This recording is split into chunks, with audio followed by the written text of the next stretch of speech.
काहीतरी वेडं वाकडं घडलं. अरे ती तर वेडीच आहे.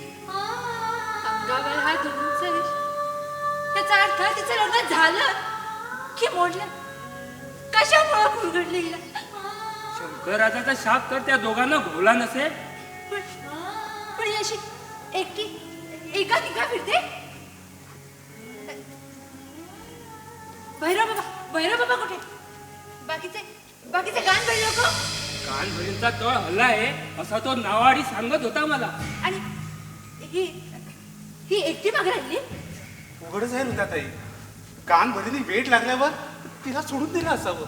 आणि जगदीश, देवा पुढे गायचं असेल तर गावं, मागणं मागायचं असेल तर नवस बोलावा.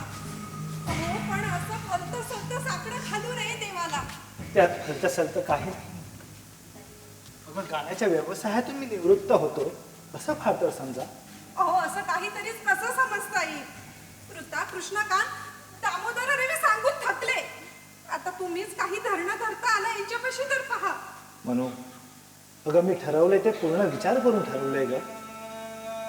अगं या मुलांना अनेक भरेला घालून काय साधणार आहे? दादा, म्हणजे आजच्या नंतर तुम्ही पुन्हा कधीच करणार नाही? अरे कृष्णकांत, देवापाशी काही दुर्मिळ मागणं मागायचं असतं तेव्हा आपल्यापाशी जे सर्वात प्रिय असतं ते देवाला अर्पण करावं लागतं. गाण्या वाचून दुसरं प्रिय माझ्यापाशी काय उरलंय?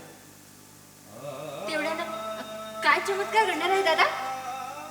या सृष्टीत ईश्वरी न्याय आहे की त्या गानभरी राक्षसांचा न्याय आहे याचा निवाडा तरी लागेल. रज्जू गेली त्यावेळी शंकर राजाचा शाप मला भोवला असंच मी मानलं ग. पण आता जगदीश आहे. अहो कशाला नको त्या आठवणी काढता? म्हणून तू खूप सोसलं आहेस तसंच मीही सोसलंय. अगदी अपरंपार दुःख वेदना यातना आपण दोघांनी घट्ट ओढ मिटून सोसले आहेत ग. पण आता देखील पुन्हा. दादा, ही रज्जू कोण? माई, काय आहे हा सगळा प्रकार? झालं केलेला निश्चय मोडला. अहो आता काय सांगणार या मुलाला? सोमेश्वराचं दैवत जागृत आहे म्हणून तर आज साक्षात मी जगदीशसाठी देवाला साकडं घालायला बसतो आहे. आज तरी पृथाला, कृष्णकांतला आणि दामोदरला खरं काय काय घडलं होतं ते कळायलाच पाहिजे ग. अहो मी अजून काय सांगते ते तरी ऐकावं. नाही, मुलासारखा मानलेला जगदीश नाहीसा झाला. या 2-3 महिन्यात त्याचा ठाव ठिकाणाही लागलेला नाही. आता मी स्वस्थ बसणार नाही. रज्जूच्या बाबतीत काय घडलं होतं ते या मुलांना कळायलाच हवं ग. रज्जू म्हणजे रजनी, आमची मुलगी. या रस्ते तर आज ती तुझ्या एवढीच असते ग. पण गाणं भरींचं गाणं मी कसं गाऊ शकतो याचं जगदीश सकट तुम्हा सगळ्यांनाच कोडं पडलं होतं नाही? क्वचित रसावत क्षणी गुणगुणण्याशिवाय मी ते कधीही कुणाला शिकवलं नाही. याचंही तुम्हाला आश्चर्य वाटलं होतं नाही? जगदीशला शोधण्यासाठी आपण रानावनात भटकलो. गानभरींच्या एकूण एक जागा, एकूण एक खुणा मला कशा काय ठाऊक झाल्या याचंही तुम्हाला आश्चर्य वाटलं होतं नाही? जवळजवळ 20 वर्ष झाली असतील त्या घटनेला. एका अदम्य महत्वाकांक्षेनं त्या काळी मी पेटलो होतो. जगातील सगळी गायकी पादाक्रांत करण्याच्या जिद्दीनं मी उसळलो होतो. त्यामुळेच गानभरींचं गाणं ऐकल्यावर जगदीश तसा भारून गेला तसाच त्या काळी मी ही वेढा पिसा झालो होतो. त्या घरात काय वाटेल ते झालं तरी बेहतर, पण गानभरींचं गाणं मला मिळालंच पाहिजे असं शंकर राजाजवळ मी मागणं मागितलं. दादा, दादा तुम्ही शंकराजवळ? होय कृष्णकांत.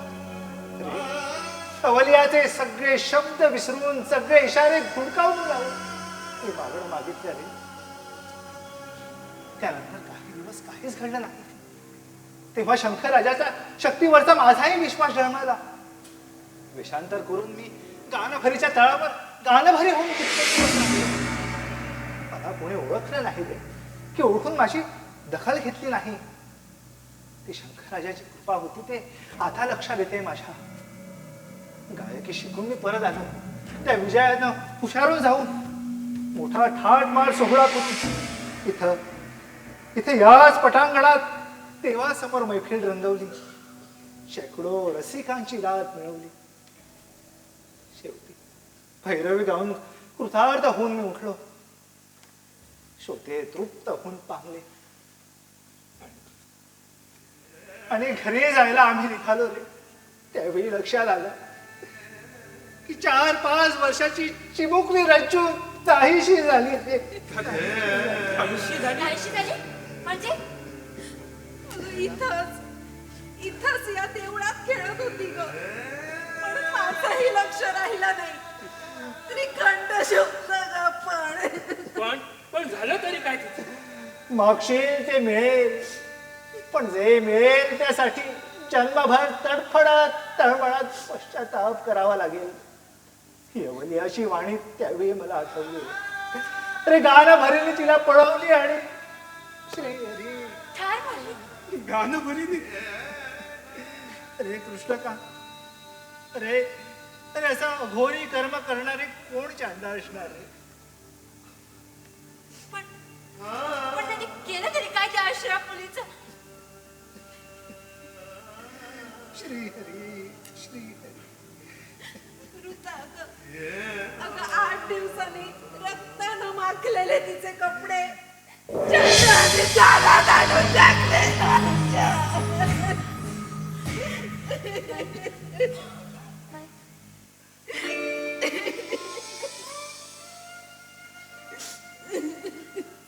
बिचारी माई, ती तळमळत असेल ग तिच्याची. तुझा बेटी, अगं तुझ्या आई वडिलांकडून आम्ही तुला हे सगळं विसरण्यासाठीच काढली होती. तेव्हाच या विषयावर कोणीही चुकूनही बोलायचं नाही असं ठरलं होतं आमचं. दादा तुम्ही पोलिसात वर्दी दिली नाही त्यावेळी?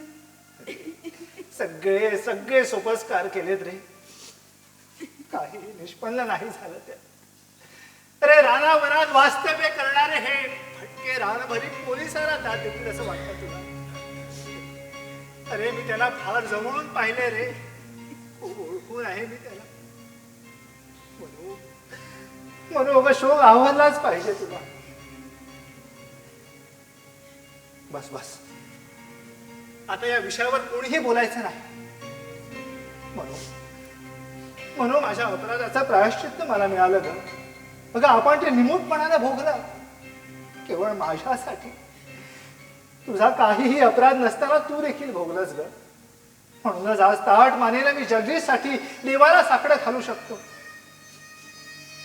कृष्णकांत, जा तयारी करा. होय दादा, जा रे.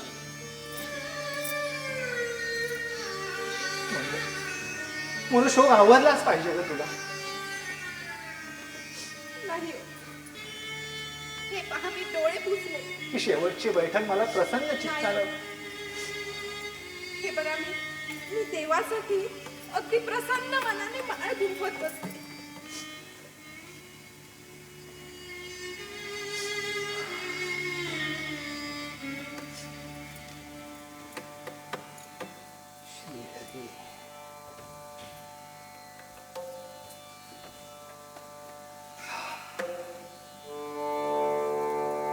मुलांनो, भगवान श्री शंकराच्या प्रार्थनेपासूनच आपण या महायज्ञाला प्रारंभ करूया.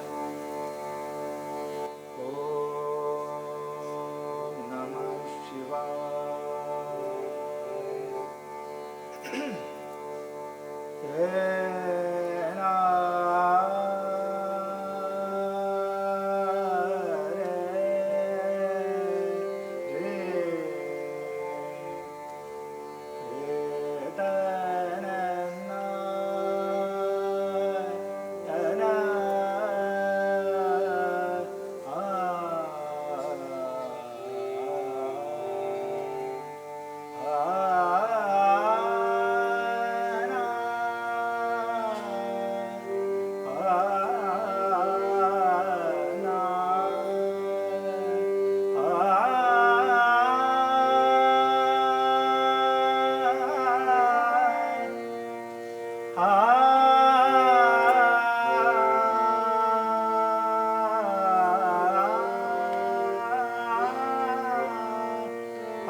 शिवशंकरा जय जय शिवशंकरा जय जय शिवशंकरा जय जय शिवशंकरा जय जय शिवशंकरा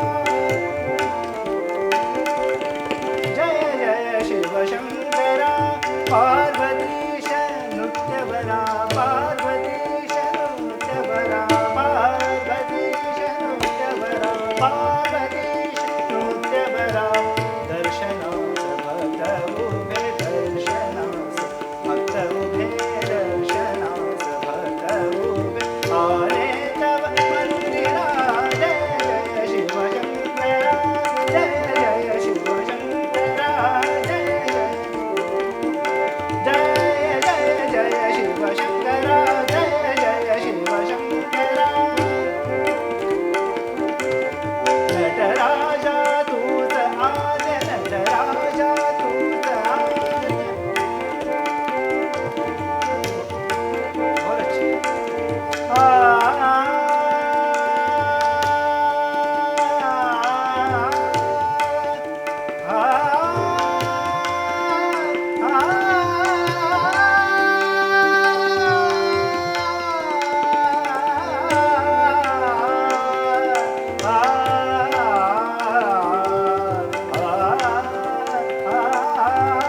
नटराजा तूच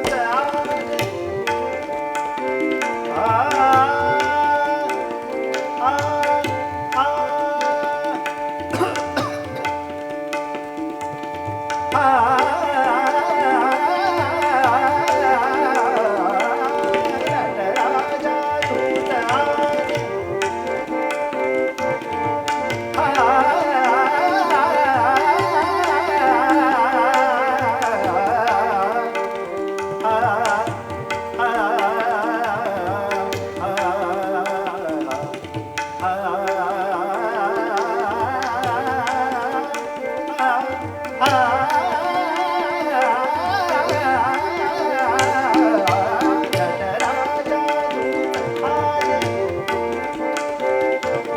नटराजा तूच आज पूर्ण करिसी सकल साज पूर्ण करिसी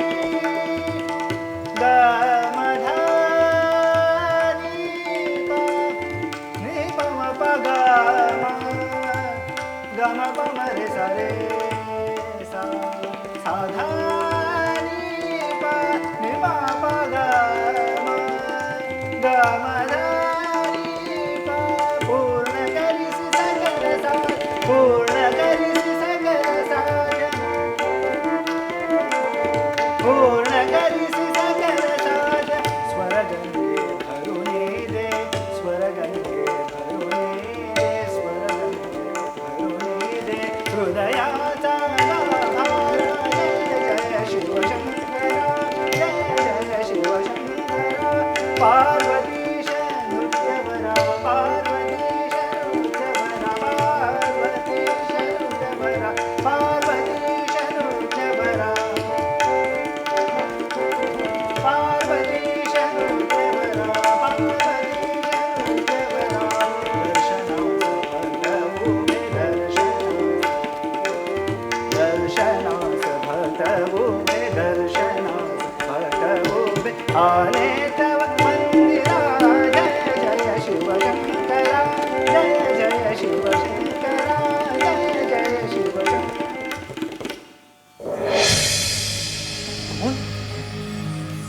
बाबा तू होय मी भैरव बाबा बाबू तू अजून माझी ओळख ठेवली आहेस तर अरे तुझी जान पछान इतके सहजासहजी सुटण्यासारखी आहे थोडीच बरोबर आहे. फार वर्षापूर्वी वेश बदलून एक गानभरी म्हणून तू आमच्या पोटात शिरलास, तळावर राहिलास. गानभरीची गायन कळा तू गानभरीना पासून शिकलास आणि आलास तसाच एक दिवस नाहीसा झालास. हेरो बाबा, अरे तुम्हा अडाणी गानभरींच्या कैदीतून तुमची गायकी मुक्त करण्यासाठी मला ते धाडस करावं लागलं. अरे त्यासाठी माझ्या मुलीचं, माझ्या रज्जूचं बळी घेऊन तुम्हाला शासन केलंस. तुझ्या अपराधासाठी खरं म्हणजे तुला ठार मारायला हवं होतं. गणेश्वरापाशी तसा बेल भंडारा उचलूनच त्या रात्री मी आलो होतो. अरे मग काय आहे मारलंस तू मला? तुझं गाणं ऐकलं तेव्हाच वाटलं की तुझ्या छातीत खंजीर खुपसणं म्हणजे एक दैवी गाणं ठार मारणं.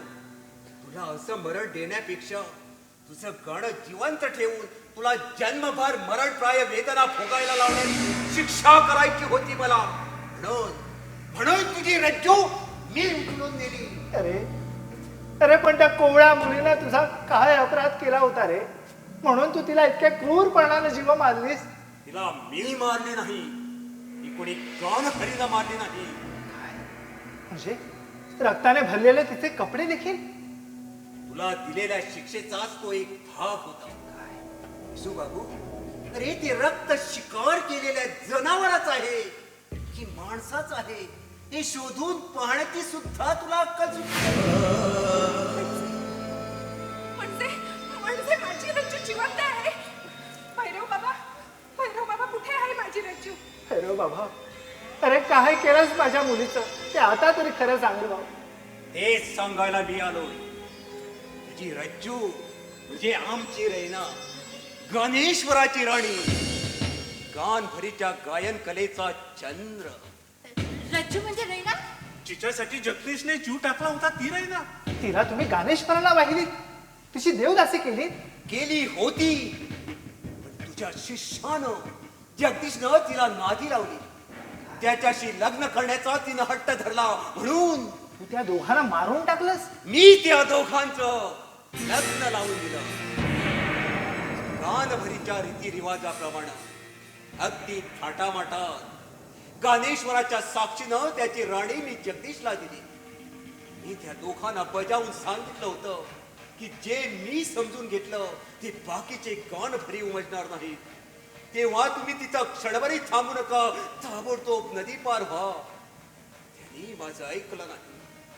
शंखराजाच्या शक्तीचा प्रत्यय यायचा होता त्यांना, म्हणूनच आमच्या तळावर रेंगाळण्याची त्यांना दुर्बुद्धी झाली. दुर्बुद्धी झाली? काय झालं काय त्यांच्या बहिणं बाबा? दोन गान भरीनं खंजीरानं त्यानं फोसकलं. फसवलं श्री हरी. अरे बाबा, फसवलं म्हणजे ठार मारला. मरायचाच तो.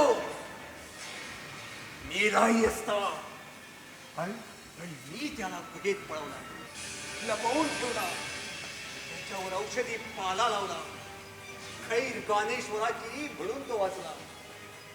जगदीश्वरा, जगदीश्वरा, तुझी लीला अगाध आहे. अरे बाबा, अरे जगदीशसाठी आज मी साक्षात देवाला साकडं घालायला बसलो होतो. रज्जू आणि जगदीश कुठं आहे ते तरी सांगशील? गानभरीच्या पासून जगदीशला दूर लपून शपून एका गुहेत मी उपचार करण्यास गुंतलो होतो. त्यामुळे रैना कुठं आहे हे मला बघायलाच झालं नाही. गानभरीचा तळ उठल्यापासून ती एकटीच या रानावनात भटकत फिरते असं ऐकलंय मी. तिची साध ऐकून असेल जगदीशही कालपासून गुहेतून नाहीसा झाला. दादा, याचा अर्थ हिंडण्यात फिरण्यात का तो बरा झालाय? शंखराजामुळे नवीन काही संकट तो ओढवून न घेऊ म्हणजे झालं. तसं होणार नाही विसू बाबू. म्हणजे तुझा हा शंखराज तुला परत द्यायलाच आलो होतो मी. शंखराज तुझ्या हाती लागला? घाबरू नकोस. शंकराजाजवळ मी काही मागणं मागितलं नाही. अरे बाबा, अरे मागणं मागणाऱ्याला अपार अपार दुःख भोगावं लागतं रे. ते मी पाहतोच आहे. तू गानभरीची गायन कळा मागितलीस, जगदीशनं गानेश्वराची राणी मागितली.